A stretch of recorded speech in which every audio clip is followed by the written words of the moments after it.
CJ그룹이 K컬처 중심지로 경기도 고양에 짓는 복합단지가 있습니다. CJ 라이프시티인데 이 사업이 삐걱거리고 있습니다. 겨우 시작된 공사가 일시 중단됐는데요. 그동안 돈줄 역할을 하던 모에서 CJ E&M이 주머니 사정 맞아 어려워져 난항이 예상됩니다. 내년 개장이 가능할지 취재 기자와 알아보겠습니다. 엄하원 기자, 우선 CJ 라이프시티 아레나, 이게 어떤 건가요? 네, 음악 전용 공연장입니다. 실내 2만 명, 야외 4만 명 이상 수용 가능한 국내 최대 규모의 공연장인데요. 경기도 고양시 일대에 들어설 예정인데 상업시설과 호텔 등도 함께 세워져 복합문화단지가 조성됩니다. 지난 2015년이죠. 경기도가 K컬처 밸리 사업을 진행하면서 사업 대상자로 CJ를 선정했습니다. 이후 CJ그룹은 CJ 라이브시티 법인을 세우고 복합문화단지 조성에 뛰어들었는데요. 하지만 사업안이 수차례 변경되고 경기도의 최종 승인 등이 늦어지다가 결국 본격적으로 공사가 시작된 건 사업 대상자 선정 6년 만인 지난 2021년이었습니다. 엄 기자, 그런데 지금 한참 공사가 진행돼야 되는데 공사가 중단된 상태라고요? 네, 지난 4월 공사가 일시 중단됐습니다. 계획대로라면 내년 6월 개장이었지만 사실상 불가능한 상태인데요. 현장 분위기 어떤지 직접 다녀왔습니다.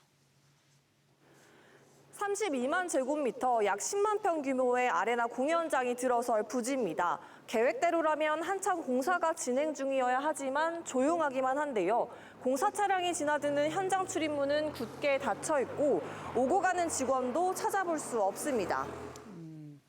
엄 기자, 진짜 썰렁한데 공사가 중단된 이유가 뭔가요? 네, 공사비가 문제였습니다. 건설을 맡은 시공사 하나건설과 시행사인 CJ 라이브시티 간의 이견이 생긴 건데요. 원자재 값과 인건비 등이 오르자 하나 측은 공사비 인상을 요구했고 공사비 인상 폭에 대해서 양사가 협의 중인 겁니다. CJ 라이브시티는 협의가 진행되는 동안 공사를 중단하기로 결정했는데요. 보통 시공사 측에서 시행사, 즉 발주처의 공사 중단을 요구하는데 시행사가 먼저 중단을 요구한 건 이례적이라는 게 업계 이야기입니다.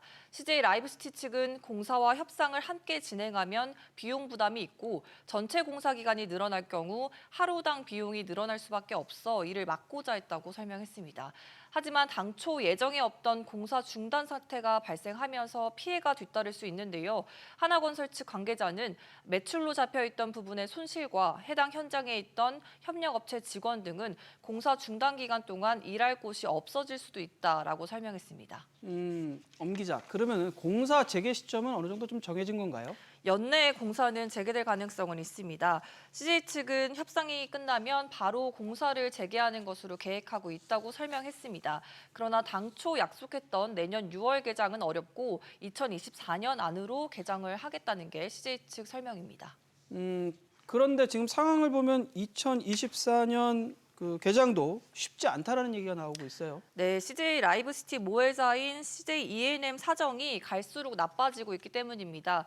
CJ 라이브시티, CJ E&M이 지분 90%를 갖고 있는데요. CJ E&M은 지난 2016년 라이브시티 첫 등장 당시에도 1,500억 원이 넘는 규모의 제3자 배정 유상 증자에 참여했습니다. 이후 라이브시티에 자금을 빌려주거나 채무 보증 등으로 재정 지원을 계속해 왔습니다. 하지만 최근 CJ E&M 상황이 녹록치 않습니다. 지난해 기준 영업이익이 2,300억 원대로 뚝 떨어졌고 1분기엔 212억 원을 기록했는데 지난해 같은 기간보다 70% 가까이 떨어진 겁니다. 미국 제작사 힙스 시즌이라는 제작사를 인수를 했어요. 큰 M&A를 했죠. 근데 그 성과가 지금 잘 안 나오고 있어가지고 OTT 경쟁이 심화된 거 이런 것들을 해서 실적이 이렇게 좋지는 않은 상황인데 결국 CJ 라이브시티 실탄이자 돈줄인 CJ E&M 사정이 극적으로 반전되지 않으면 CJ 라이브시티 제때 완공도 어려워질 수 있어 보입니다.